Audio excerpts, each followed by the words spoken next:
1905 में बंगाल के विभाजन के खिलाफ आंदोलन के समय वंदे मातरम जनता की एकता की गुहार बनकर गली गली से उठा। गुरुदेव रविंद्रनाथ टैगोर जैसे महान स्वतंत्रता सेनानी इस गीत को खुद गाते हुए बंगाल की सड़कों पर उतरे। विद्यार्थियों से लेकर किसानों तक, व्यापारियों से लेकर वकीलों तक हर कोई ये गीत गाने लगा। इस गीत की शक्ति को समझिए। ब्रिटिश साम्राज्य इसको सुनकर कांपता था और हमारे देशवासी इसको सुनकर वह मन बनाते थे, वह हिम्मत बनाते थे कि इस भयंकर साम्राज्य के खिलाफ सत्य और अहिंसा के नैतिक हथियारों को लेकर शहीद होने की तैयारी करते थे। ये गीत मातृभूमि के लिए मर मिटने की भावना को जगाता है। इस गीत की शक्ति ये है, इस गीत का हमारे देश से जुड़ाव ये है।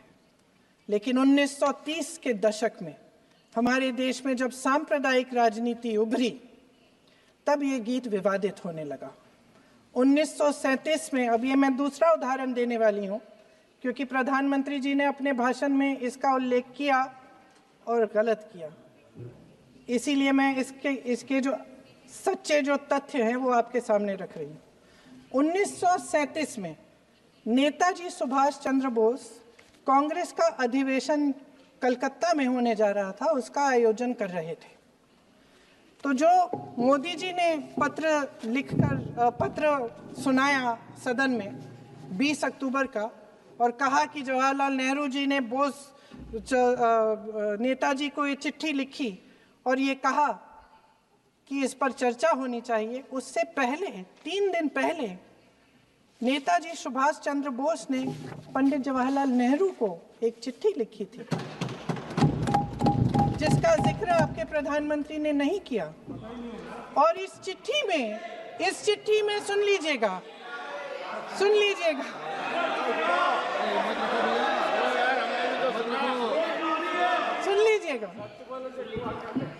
आप नेताजी के लफ्ज नहीं सुनना चाहते?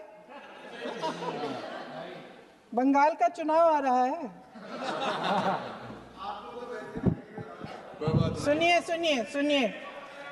सुनिए। हाँ, कोई बात नहीं, हम तो देश के लिए हैं, हम देश के लिए हैं। आप चुनाव के लिए, हम देश के लिए हैं। हम जितने भी चुनाव हारे, हम यहाँ बैठे रहेंगे और आपसे लड़ते रहेंगे और आपकी विचारधारा से लड़ते रहेंगे। अपने इस देश के लिए, अपनी इस मिट्टी के लिए लड़ते रहेंगे। आप हमें रोक नहीं सकते।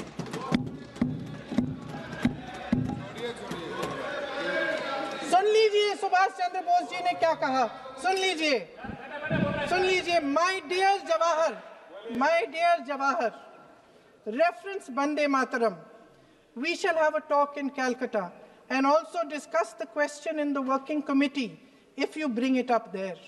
I have written to Dr. Tagore to discuss this matter with you when you visit Santi Niketan. Please do not forget to have a talk with him when you visit Santi Niketan. ये 17 अक्टूबर को लिखी जाती है। 10 अक्टूबर को नेहरू जी इसका जवाब देते हैं और और 20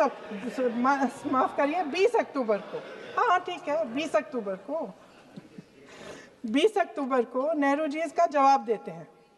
इस जवाब की एक पंक्ति प्रधानमंत्री जी ने सुनाई, बाकी पंक्तियां क्यों नहीं सुनाई? क्योंकि उनमें नेहरू जी क्या कह रहे हैं? There is no doubt that the present outcry against Vande Mataram is to a large extent a manufactured one by the communalists. Whatever we do, we cannot pander to communalists' feelings, but to meet real grievances where they exist. I have decided now to reach Calcutta on the 25th morning. This will give me time to see Dr. Tagore as well as other friends. समझ रहे हैं आप? प्रधान चुप है तो समझ ही गए होंगे। फिर क्या होता है?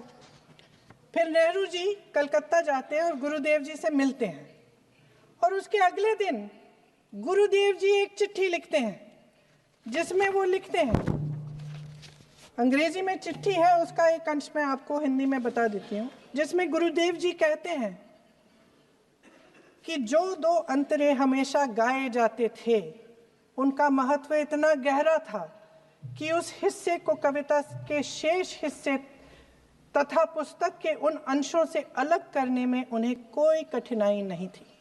उन्होंने ये कहा कि स्वतंत्रता संग्राम में हमेशा से वही दो अंतरे ही गाए जाते थे और उनको गाते हुए कुर्बानी देने वाले सैकड़ों शहीदों के सम्मान के लिए उन्हें ऐसे ही गाना उचित रहेगा। उन्होंने यह भी कहा कि बाद में जोड़े गए अंतरों का सांप्रदायिक मायना निकाला जा सकता है और उस समय के माहौल में उनका इस्तेमाल अनुचित होगा।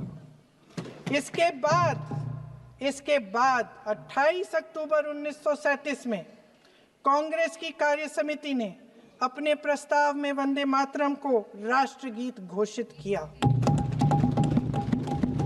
उन्हीं दो अंतरों को कार्य समिति की बैठक में महात्मा गांधी जी, नेताजी सुभाष चंद्र बोस, पंडित नेहरू, आचार्य नरेंद्र देव जी, सरदार पटेल जी, गुरुदेव रविंद्रनाथ टैगोर जी सब मौजूद थे।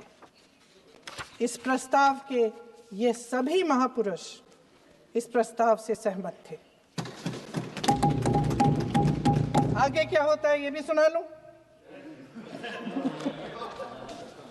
भारत की आजादी के बाद जब इसी गीत के इन्हीं दो अंतरों को 1950 में डॉक्टर राजेंद्र प्रसाद जी ने संविधान समिति में भारत का राष्ट्रगीत घोषित किया, तब लगभग यही महापुरुष मौजूद थे। इनके साथ साथ BR अम्बेडकर जी भी सभा में थे और इनके साथ साथ मेरे सत्ता पक्ष के साथियों के नेता श्री श्यामा प्रसाद मुखर्जी भी मौजूद थे।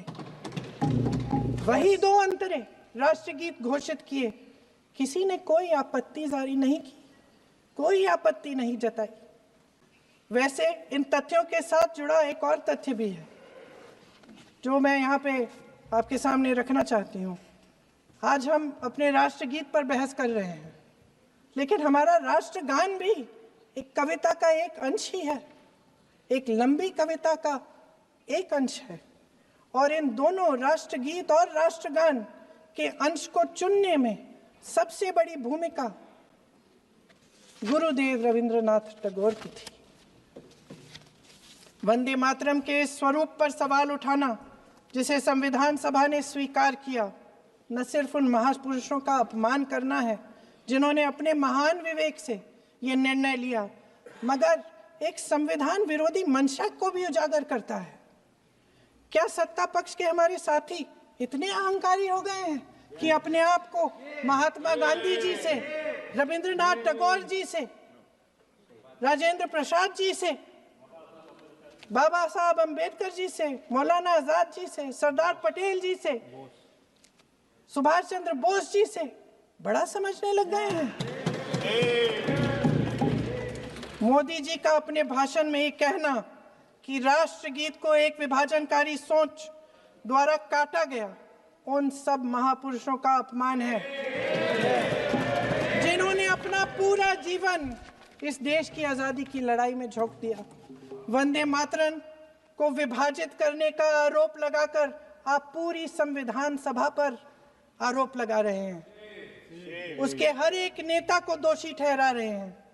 यह हमारी संविधान सभा और हमारे संविधान का खुला वार है। Download our news nation app.